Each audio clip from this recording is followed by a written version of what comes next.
faso mali.com lajɛbagaw mali kɔnɔ mali kɔ kan aw mana kɛ yɔrɔ yɔrɔ an bɛ foli di aw ma ka yira aw la k'a fɔ ko nin ye jɛmukan kura sigilen faso mali.com sanfɛ jɛmukan ale tɛ dɔwɛrɛ ye ale ye ɲeleni ni ko ɲeleni mɔgɔw hakili bɛ taa muso cɛsirilenw muso baarakɛlaw muso minnu ma sɔn daga sunɔgɔ ma ka fɛn bɛɛ to cɛw bolo muso minnu ko kulu fana bɛ wuli ka dɔ kɛ walasa ka faso in bɔ nɔgɔ la bi an wulila ka se an ba a n'an balimamuso dɔ ma n'o ye tanti Amina Sidibe mɔgɔ caman b'ale dɔn mali kɔnɔ nka a dɔnnen bɛ kɔfɛ kosɛbɛ mali kɔ kan ka tɛmɛ mali kɔnɔna kan ka d'a kan ale sigilen bɛ Faransi an wulila ka s'a ma a ka se ka ɲɛfɔli k'an ye ale tanti Amina yɛrɛ ale ye jɔn ye o kɔfɛ fana a kuma n'an ye éducation familiale n'o ye du lamɔ taabolo ye ani fana jamana bɛ tagabolo minnu na a y'olu caman fana ɲɛfɔ an ɲɛna et puis fana an tilala k'a ɲininka tuguni ladilikan minnu b'a bolo ka se ka ɲɛfɔli k'anw ye o kan bi an y'o de sɔrɔ ka n'o yira aw la an ka jɛ k'a lajɛ ɲɔgɔn fɛ.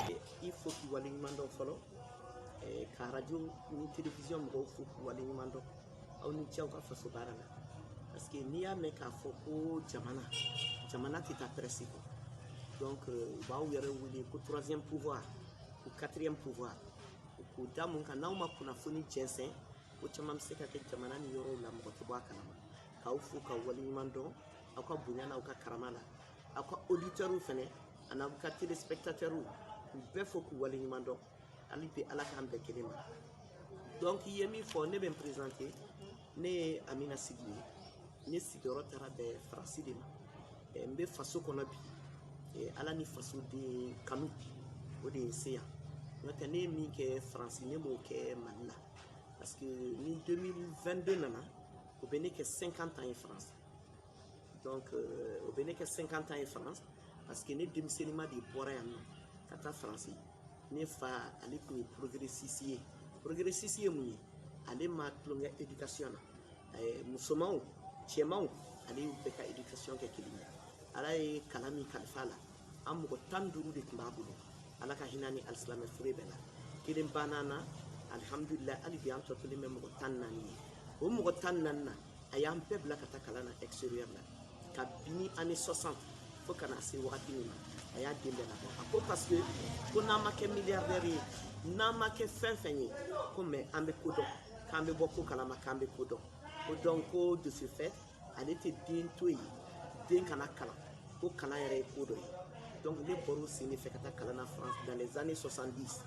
k'an to la k'an ka kalan bɛɛ kɛ yen ka collège kɛ ka lycée kɛ ka université kɛ fo ka n'a kɛ sisan ne ka ko bɛɛ tourné ne bɛ faso ka ko de la donc éducation ye ko ba de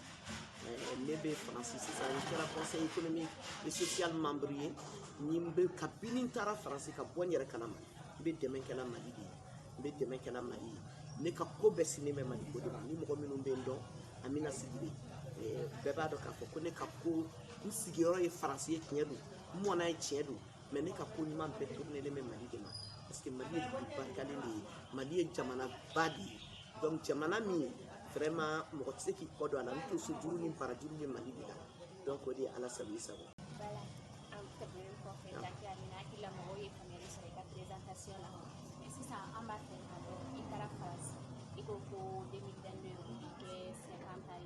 San 50 voilà i ye min sigi Faransi kɔnɔna na an b'a fɛ ka dɔn e ka Faransi sigi la i ye gɛlɛya ni gɛlɛyaw jumɛn sɔrɔ ne bɔra yan san 13 san 14 ka taa Faransi ka taa kalan kɛ o wagati Faransi kunun ni bi tɛ kelen ye parce que o wagati i fa t'i kɔrɔ i ba t'i kɔrɔ i bɛ denmisɛnniya la ko man nɔgɔn mais ne baden ani n den foyi ma lamara ni mɔgɔ ye éducation ɲuman sɔrɔ i taara diɲɛ dugu la i bɛ segin i tɛ gɛlɛya sɔrɔ a la gɛlɛya bɛ se ka kɛ mun ye n fa ɲɛnafin bɛ na n ba ɲɛnafin bɛ na mais k'a fɔ sigi cogo k'i ka gɛlɛya sɔrɔ o la kalanko i taara kun min na i ka gɛlɛya sɔrɔ o la danbe i ka gɛlɛya sɔrɔ o la valeur i ka gɛlɛya sɔrɔ o la n'i lamɔra ka ɲɛ i t'o sɔrɔ ne m'o si sɔrɔ ne kɔni ka difficulté kɛra min ye Faransi nɛnɛ o ye n sɛgɛn kosɛbɛ parce que o wagati nɛnɛ ka bon kosɛbɛ o ye n sɛgɛn ɲɛnafin o ye n sɛgɛn mais ala fana ye ne ladiya ne taara bɛn mɔgɔ minnu ma n'o ye ne yɛrɛ kɔrɔkɛ kɔrɔba ye komi n y'a f'i ye n fa tun b'an bɛɛ bila fila cɛ kelen muso kelen depuis année 60 ne taara n kɔrɔ minnu sɔrɔ yen olu kɛra ne ma jigiyaba ye surtout min kɛra n ma jigiyaba ye an kana ɲina ɲuman kelen kɔ o kɛra an fa Isa Traoré n'u b'a fɔ ko Layisi ale tun ye balontanna ye Mali bɛɛ b'a dɔn Layisi kɛra ne ma jigi min ye a kɛra ma fa ye a kɛra ma ba ye donc olu ye ne encadré ka ɲɛ ne fɛnɛ taara sababu min na n'o tun ye kalan ye ne fɛnɛ y'o ta n bolo fila la tellement n ye kalan ta n bolo fila la n fa Layisi nin ko ma o min kɛra n jatigi ye n kɔrɔkɛ Abdelkader min kɛra maire ye commune 3 la pendant 17 ans o fɛnɛ tun ye n jatigi dɔ o fɛnɛ ye n kunbɛn a yɛrɛ kɛra a nana poste sɔrɔ Mali la a wagati n b'o foli n'o waleɲuman dɔn k'a ye badenya la k'a kana kɔ kɔnɔ poste nɔfɛ a ko tant que ne ma bac sɔrɔ k'a tɛ na a tora ka ne encadré fo ne ye n ka bac sɔrɔ ne ka bac sɔrɔlen bac français sɔrɔlen a ka sɔrɔ ka na Mali la ka na administration daminɛ Mali la donc Layisi yɛrɛ ko ne ma ne bɛ denmisɛnniya la tuma min ne tun bɛ Mali 8e na tuma min brevet selen a ko tellement niveau ɲuman bɛ ne la pourtant ne bɔra Mali kalan de la ka taa mais ka taa France pour te dire que Mali niveau kun ka ɲi a wagati Mali niveau kun ka ɲi kojugu parce que ne fa de ye Mali école privée fɔlɔ Sorbonne kɔrɔlenw b'a dɔn ne fa ka école so de don ne bɔr'o de la ka taga donc o formateurs kun o enseignants kun ye béninois guinéens maliens mathématiques ils étaient très forts olu ye ne formé donc ne ma problème si sɔrɔ faransi kalan na tellement ne niveau kun élevé len don ne fa min ye reçoit n'o kɛra n jatigi n'o ye Layisi ye o ko ne ma ko ne ka brevet passé k'an to 8e na tellement le niveau était élevé ni ne ye Mali niveau ye sisan ne bɛ kabakoya o de ye Ala sago i sago ne encadré la min ye ne sɔrɔ faransi ye k'a gɛlɛya la o kɛra ɲɛnafin fa tɛ n kɔrɔ ba tɛ n kɔrɔ n'o tɛ ne ye jatigi ɲumanw sɔrɔ n ye fa ɲumanw sɔrɔ n ye kɔrɔ ɲumanw sɔrɔ n ye mɔgɔ n yɛrɛ fana n yɛrɛ dɔn n ka éducation na k'a fɔ n taara kun min na n kana ɲinɛ o kɔ ne ma gɛlɛya sɔrɔ faransi la fo bi an bɛ yɔrɔ min na bi n fana bɛ ka n denw lamɔ o cadre de la. Alhamdulillah lamɛnbagaw aw ye faamuyali sɔrɔ an tɛ Amina ka faransi sigi kan mais tante Amina e ko k'e ye faransi i bɛ Mali de kɔnɔ wa ou bien faransi ne de y'i da don ko dɔ de la ne taara komi n y'a f'i ye cogo min ne denmisɛnninma taara ne denmisɛnninma talen ne taara k'an to collège la i ye mineur ye ko caman bɛ yen i tɛ se k'a kɛ ne bɛna bac sɔrɔ tuma min ne ye importance sɔrɔ Maliko la wagati de parce que o b'a sɔrɔ n kɛra adolescente ye et puis n bɛna don université la o wagati association saba de tun bɛ faransi n'o ye malien association belebele saba kelen fɔlɔfɔlɔ o tɔgɔ ATMF association des travailleurs maliens en France filanan o ye regroupement ye Ala ka hinɛ fa Abdou Doumbouya la bɛɛ b'o dɔn ale ye baara kɛ ambassade la ale de y'o créé Ala ka hinɛ ni alisilamɛ fure bɛɛ la ka hinɛ a muso Bafana Diallo fɛnɛ ani alisilamɛ fure bɛɛ la donc RTMF tun ye regroupement des maliens de France des travailleurs maliens de France ne tun bɛ min na o tɔgɔ ko UTMF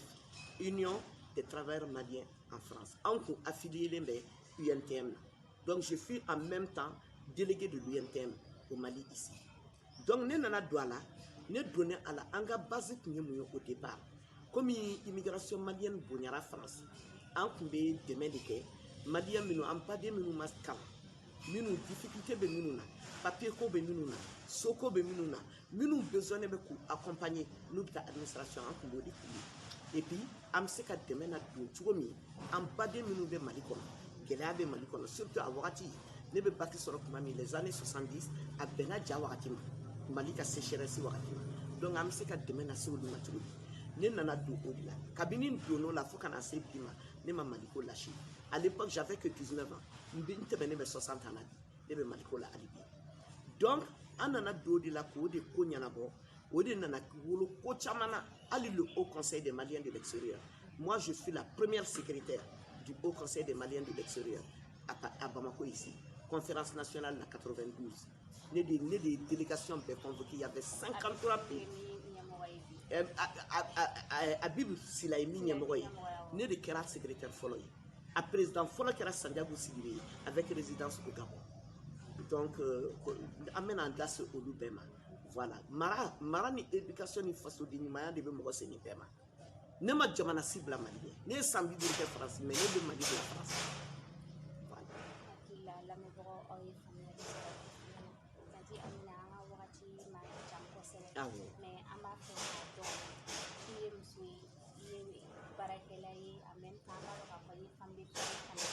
kuma an b'a fɛ k'a dɔn éducation bɛ cogo min na bi Mali kɔnɔ a dogolen tɛ mɔgɔ si la mɔgɔ caman bɛ i bolo ɲɛsin musow de ma e yɛrɛ fɛ Mali éducation a bɛ niveau jumɛn na bi du kɔnɔna denmisɛnnin mara a bɛ niveau jumɛn na bi ani musow jɔyɔrɔ yɛrɛ kan ka kɛ jumɛn ye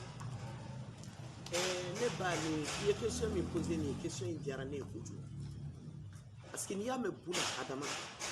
adamaden mara cogo don mɔgɔ si ni namarabaliya tɛ wolo den mana wolo k'a d'a ba den ɲuman de bɛ na bɛɛ bɛ content mais den bɛ laban cogo min fa ni ba b'a kɛ cogo min société b'a kɛ cogo min den bɛ laban ten ne ba foyi tɛ lamara bɔ an bɛ ko ko min kunna an k'an denw mara n b'o f'i ye kun jumɛn na Mali bilama bɛɛ de da bɛ Mali la Mali tiɲɛna denmisɛnninw tiɲɛna mais tiɲɛni bɔra min ɲininkali tɔ min tiɲɛni bɔra min parce que an faw ka rôle ye min ye bi faw o m'o accompli bɛɛ ko nafolo an baw ka rôle ye min ye bi mɔgɔ si m'o rempli bɛɛ ko n ka n ta ɲini yɛrɛ ye denmisɛnninw livrelen don kelen ne min b'a fɔ la ne ye den ka denmisɛnninya bɛɛ kɛ France ne sigilen bɛ yɔrɔ min na bi den 3 ala ye kala 3 de samɛ ne la a kala 3 bɛɛ wolola France ka mɔ France a mina yɛrɛ bɛ ala ka barika don bɛɛ ta la wolomuso ni wolocɛ bɛɛ ala ka barika don bɛɛ ta la mais ne den 3 ni a bɛɛ bɛ bamanankan mɛn a bɛɛ bɛ Mali laada dɔn a bɛɛ bɛ hymne national chanter du Mali u bɛ France ta chanter u bɛ Mali u wolola ka mɔ ye ne den si ma wolo Mali la mais principe dɔ tun bɛ ne bolo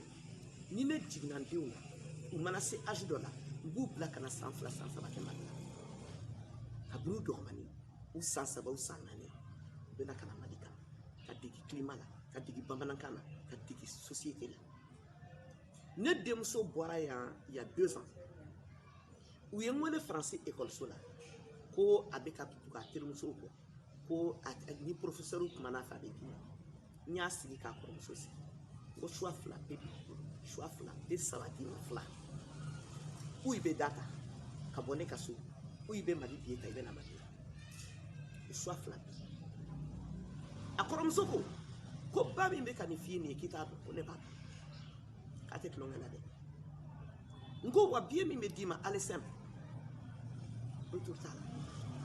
ne ka baara ye min ye ne y'o k'i ye ka ban o ye ka nationalité ɲini k'o d'i ma i bɛ don France cogo min ka di ye n ko mais i ka éducation ne bɔra mɔgɔba du de kɔnɔ ne bɔra mɔgɔbaw de la ne ye n yɛrɛ dɔn i bɛ n'i yɛrɛ dɔn Mali la i b'a dɔn k'a fɔ ko France sigi quelque part aussi chance don parce que fɛn bɛɛ b'i bolo ye a nana yan ne ba ka na ka san 2 de kɛ ne kɔrɔmuso fɛ ni hali mangani mana don ani n kɔrɔmuso cɛ kɔrɔmuso mana n wele parce que France denw k'a bɛ tan n ko téléphone bila la a b'a bila la n ko haut-parleur k'a la a b'a k'a la n k'i tulo bɛ na ko tulo b'i la n k'i bɛ n dɔn ba min ye n bɛ n ka billet ta sisan ka n'i régler ka segin nɔ la n k'i bɛ n dɔn ba min ye n bɛ n ka billet ta sisan n tɛna mɔgɔ si kama n tɛna cɛ kama n tɛna muso kama n bɛ nin de kama n bɛ nin régler sisan ka segin France nɔ la n ko ne kɔrɔmuso de ne b'a bonya e ba de don kuma bɛ e ma n k'e ye jɔn ye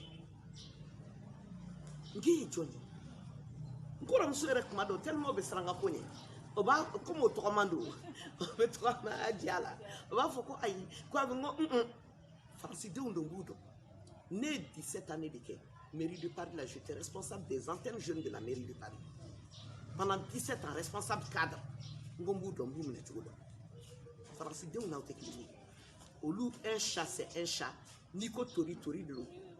n'i ko jakuma jakuma de don n ko donc n t'a to ɲɔgɔn na est-ce que i b'a dɔn n ko a ma n ko n'i ye e sen ye France tugun n'i ye sen ye France tugun fo bac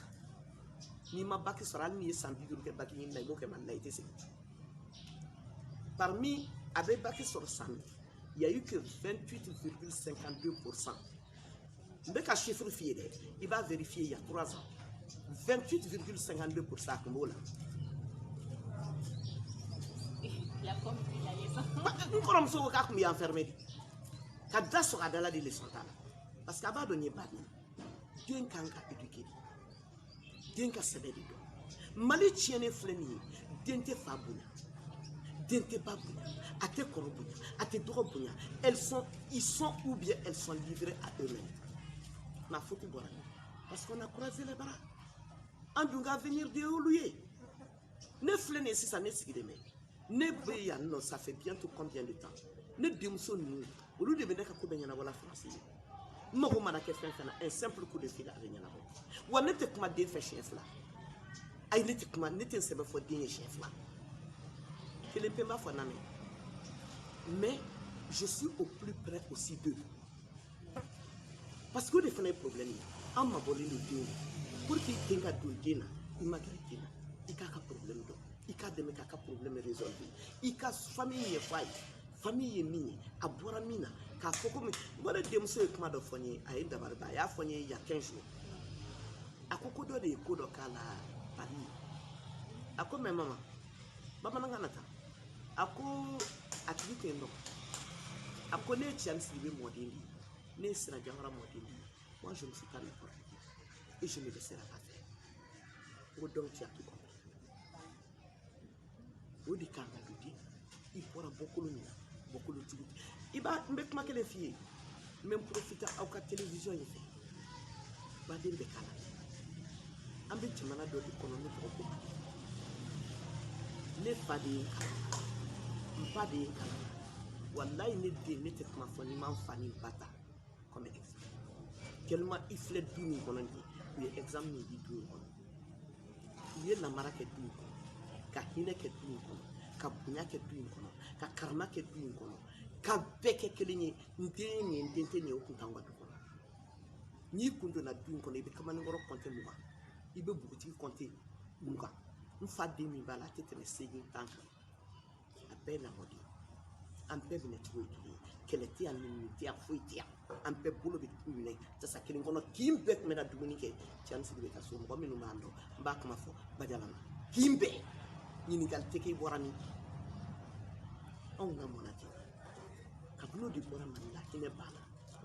kabini o de bɔra parents yɛrɛ de ye hakili na wɛrɛ sɔrɔ ka occupation wɛrɛ sɔrɔ ka tɛmɛ éducation kan foyi d'u ma éducation parce que n bɛ kuma kelen f'i ye u ma min dɔn an bɛ tubabu imité la an bɛ tubabu imité la anw minnu mɔn'u kan anw minnu b'u dɔn tubabu fama o ka sariya ka gɛlɛn ni Mali ta ye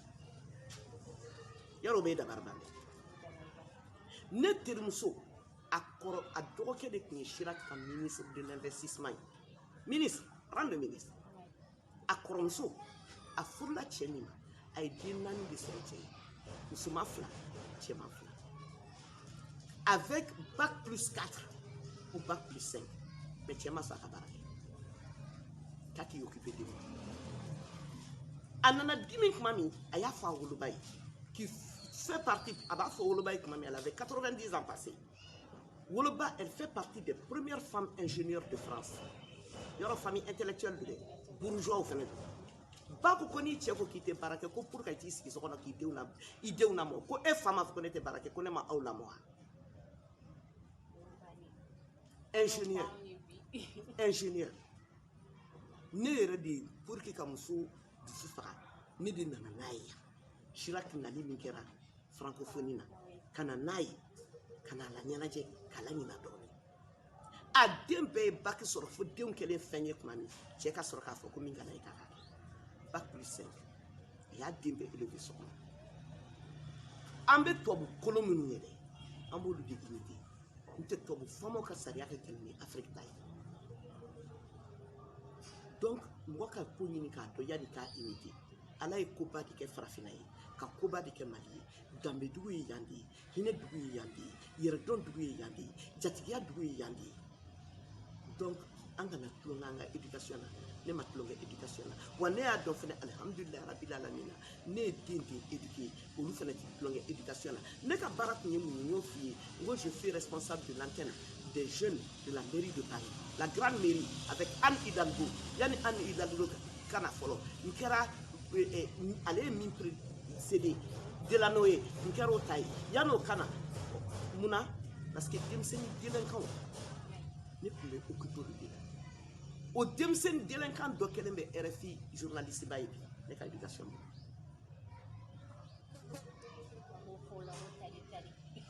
donc den tiɲɛni tɛ wolo den bɛ tiɲɛ de mais i bɛ denmisɛnnin fana nɛgɛ n bɛ min fɔ parents ye bi éducation kana to u ka siniɲɛsigi de ye éducation parce que adamaden i sera ko la cogo cogo don dɔ i bɛ dɛsɛ ni dɛsɛra i bɛ mun ye i ye min t'i kɔ i b'o de kɛ donc u kana tulonkɛ la mais u k'u magɛrɛ denw na parce que an mabɔlen de don denw na kojugu denw livrelen d'u yɛrɛ ma kungo fɔyɔrɔ t'u la kɛnɛmala suolen sokɔnɔna suolen ekɔliso suolen u b'a kɛ cogo di an k'an magɛrɛ an k'u nɛgɛ et puis n bɛ min fana f'u ye anw minɛna cogo min an tɛ se k'an denw minɛ ka tɛmɛ o kan parce que niw bannen don ɲɔgɔn na niw fɛgɛyara anw tile la i tun bɛ se k'i ka denmisɛnninya kɛ ka taa se i ka mɔgɔkɔrɔbaya ma fo k'i sa i tɛ suicide min i tulo la ko denmisɛnnin y'i suicide mais bi bi in na i b'o dɔrɔn de mɛn mun na parce que u ye denmisɛnninw ka éducation di télévision ma les séries brésiliennes les séries indiennes les séries patati les séries patata alors que la comédie ce n'est que de la comédie ça ne reflète pas la réalité. Moi-même, je suis actrice de cinéma, ni au Fibedala. Mbat a titré RFI Aube Noire avec le réalisateur Djingari Maïga du Niger. Né de Aube Noire, né de Kini, actrice principale. Vous faites un peu de ma sœur là, ami, il y a que les Jarabode.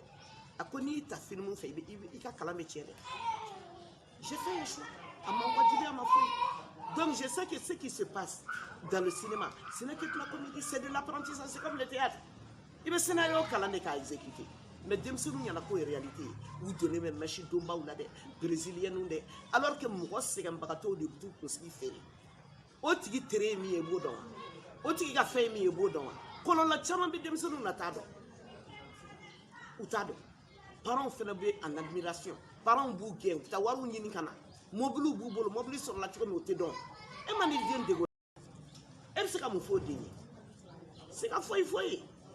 Donc, éducation est Kobadi. Anga c'est encore. Mali Mimbamboul Djamana, c'est un pays de valeur. Mali est pays de valeur. Manamana Djam des fodrons. Ou vraiment, ou ka sabali, ou ka retourner à Demsenou Namara. Ou ka na follow to edoni. Ou ka nye to edoni.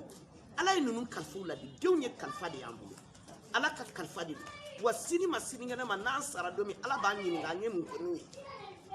Anya le kasra yulawa. Anya dieta kasra yulawa. Hakebe dina bange bakache. Donc on est clé fait. Ne ba recommandation que les membres font ka fo. Ba de ni surtout musola bako.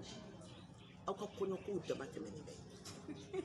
Aw ka denguli ko damate menebe. Aw ka sumu ko damate menebe. Mugo muso. Muso ya te kansa yi. Tokoroba do de la ka foni. Ko ala ka laboratoire vivant ko ye muso de. Dembe former muso de ko. Muso ya te kansa yi. Mene baden do be sanga ni wakati de nute sanga bundala. Ou be denguli yorola. Ou be konyo yorola. Nou tola we sumunke yorola. Muntoro lui o ka famille. Ala dunde famille ni kalfula. Niame éducation muso de. Et de bis tché ambo befo farafinaya. Yandu farajela du. Tché de bita yini kana na isoko. Den folo yani denga fo papa ba fo mama. Yana ka fo bois aba fo madi fo. Donc aw mana ke kenema mo yi. Dem senu se ka éduquer ci wuti. Dem senu livrer le mukili. Min ka du oboke. O de ake dem senu chama kele me ka ke sotigi yebi. Parce que vous dégrolez, mon retour comme aller. Donc, nous parlons comme nous mi fola kana digaula. Auka ya fama ala kama kira kama. Mais quand miri demsenu na ko ala ka kalfa de bawulu. Wa sini masini ngana ma au be ninga nuna. Au ye mungeni. Ay dobo auka kungu kola, auka occuper auka famille la. O de kule fait ka data. La première chama soro la tantiari la amada yi politique mo. Yi fa ko presque ida bi ha ko la na chama ni politique ko. Mali be do ande ya danga na ni. Reference de l'obstacle wala saka ne ba o diaranye parce que mena ma meni tuina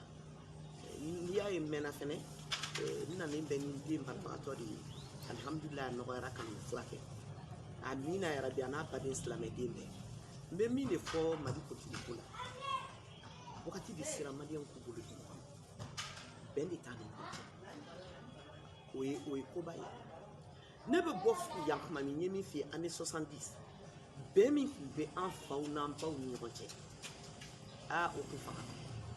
mo masana o mo masana mali makeni tole ni ay mali be niveau la bi c'est que ni on de bana ngona ine bana makari bana jatigiya bana horonya bana badenya bana cheni muso che fembe de bana be muye ni ke anta yere ni alaba yere nana ke an munu be koka ngaf sa aw kona na mo yebi an munu be koka mali timi ma an hina min ba an badenya min ba an o aw munu ba kono o ta awla nyokon bunta nyokon nini place nini war nambara choueli bamako yere be joni me ni choueli bɛɛ bolo bɛ état ka kɛsi kɔnɔ mais o tɛ fantanya fɛnɛ bali n bɛ profiter ka n ka samɛ musow fo muso minnu hinɛ donna ne la u nana ne nɔfɛ ka taa ni ne ye samɛ fɛn min mɔbili tɛ suga yɔrɔ la i bɛ mɔbili jɔ duguma de ka yɛlɛ kulu sanfɛ ji t'u bolo samɛ tɛ bamakɔ kɔnɔ hinɛ bɛ min yɔrɔ mɔgɔw tɛ yen ko wari tɛ mɔgɔ min bolo k'ale olu tɛ se ka dɔrɔmɛ 20 1000 4000 fara ɲɔgɔn kan k'o ka samɛ musow dɛmɛ hinɛ bɛ min hinɛ bɛ min donc ne ye min ye mali politique la maliyɛn b'a yɛrɛ de bolo hinɛ de banna na ne ka cɛkɔrɔba ala ka hinɛ ni alisilamɛ fure bɛɛ la a bɛ sa tuma na a bɛ sa presque 100 ans a ye n kɔrɔkɛ wele a ka kuma laban kɛra min ye a ko kadɛri ko nka k'aw ka hinɛ bɛ cogo di kadɛri ka y'aw jija ko hinɛ kana tila aw la ko ni hinɛ tilala aw la don o don ko aw ka diɲɛ banna a y'o message laban de kɛ hinɛ bɛ min mali la bɛɛ bɛ boli la bɛɛ bɛ boli la bɛɛ bɛ ɲɔgɔn buruja la bɛɛ bɛ kɛlɛ la bɛɛ bɛ ɲɔgɔn hasidiya la k'a sɔrɔ dakan sɛbɛnnen don k'a ban k'a sɔrɔ a ma dan i tɛ se ka mɔgɔ bala dakan na i b'a regarder mais i tɛ se ka bali dɛ ala ye min sɛbɛn o tɛ bali ko 2 bɛ yen ko 3 bɛ ala b'o k'i la n'a min malo a ka k'i ɲɛna a b'i sigi i tɛ se ka foyi t'a la ou bien a b'i faga a bɛ f'i kɔ dakan ye dakan de donc an ka hinɛ ɲɔgɔn na maliyɛnw an ka segin ɲɔgɔn na an k'a dɔn bɛɛ tɛ se ka jɛ ka kɛ président ye bɛɛ tɛ se ka jɛ ka kɛ premier ministre ye bɛɛ tɛ se ka jɛ ka kɛ ministre ye n b'o de fɔ mɔgɔw ye à chaque fois ni n bɛ réunion politique kɛ n ko jɛgɛ ye tigɛko 3 kunkolo camancɛ ku camancɛ mana jɛgɛ jɛ jɛgɛ tɛ kunkolo mana jɛ jɛgɛ tɛ a ma dafa ku mana jɛ jɛgɛ tɛ a ma dafa an bɛ ɲɔgɔn dafa de an ka k'o jɛgɛba ye mɔgɔ bɛ se k'i sigilen to ka sɔrɔ place t'i bolo ka faso dilan o ne Amina filɛ ne fura dama ma place ɲini bɛɛ b'o dɔn na n bɛ kuma devant votre témoin mɔgɔ minnu bɛ yen nɔ ne ye faransi sigi ka na se bi ma n b'a fɔ ko n bɛ nin place la mɔgɔ de bɛ n bila place la n ka baara kɛ cogo di i besonnen tɛ ka place ɲini n'i ye baarakɛla ye jama yɛrɛ b'i ta karisa ye baarakɛla a y'a bila place la donc ne bɛ min ɲini maliyɛnw fɛ mali bi kɔni difficulté ba de b'a la sur le plan social économique politique mais barika dugu min don a bɛ lomɔlɔma a tɛ bɔn cogo di an k'an bolo di ɲɔgɔn ma an ka segin ɲɔgɔn ma an ka segin an ka kɔrɔlen ma an ka segin ala ma an k'a dɔn ala de ye faso in kalifa an na a kalifalen de don an na n'a kalifalen bɛ an na an k'an cɛsiri ala y'a d'an ma cogo min an k'a dilan an k'a to an kɔ ɲɛ anw bɛ sa o an bɛ taa an fɔra mɔgɔw de kɔ mɔgɔw de fana bɛ fɔ an kɔ f'an k'o di dɔ fasoko la n'o tɛ mali binama sanfa kan walayi n den sanfa kan ne ye n sigi ka mali ye n den yɛrɛ ɲininka est ce que mali kelen ye mais n ma désespéré parce que n b'a dɔn n bɛ barika dugu de an faw an baw an bɛnba minnu y'a fɔ ala ye k'a to ala ye k'a kɛ ala ye olu kosɔn ala bɛ mali so n'o tɛ anw kosɔn tɛ dɛ anw kosɔn tɛ parce que anw tiɲɛna il est temps qu'on se ressaisisse olu ye duwabu min kɛ olu ye barika min ɲini olu ye ala bato min kɛ o kama mali bɛ sauver ne ma désespéré mali ko la abada a bɛ lombo laban mɛ ni ala sɔnna ma a tɛ bɔ o de tun bɛ n fɛ k'a f'i ye n'ala sɔnna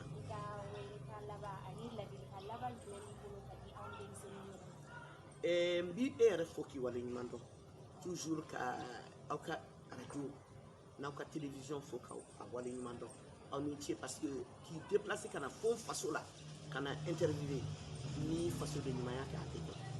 n'i ye fɛnɛ nisɔndiyara mun na n b'a dɔn ko npogotigi samɛw bɛ yen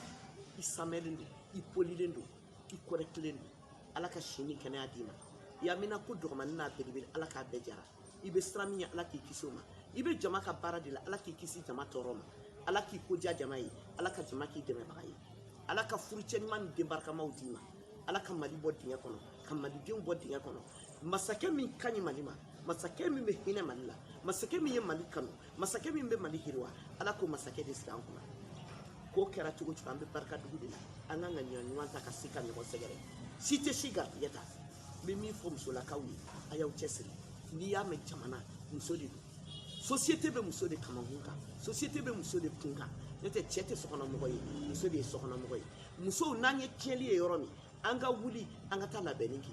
an muso damaw min fana y'a problème ye muso de ka jugu muso ma an muso damaw yɛrɛ ka jugu ɲɔgɔn ma an k'o de dabila an k'an bolo di ɲɔgɔn ma k'a dɔn k'a fɔ k'anw bɛ cɛw dafa de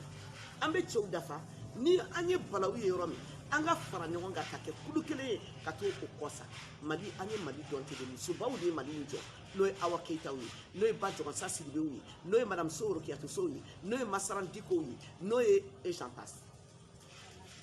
caman caman yɛlɛninw bɛ yen hali bi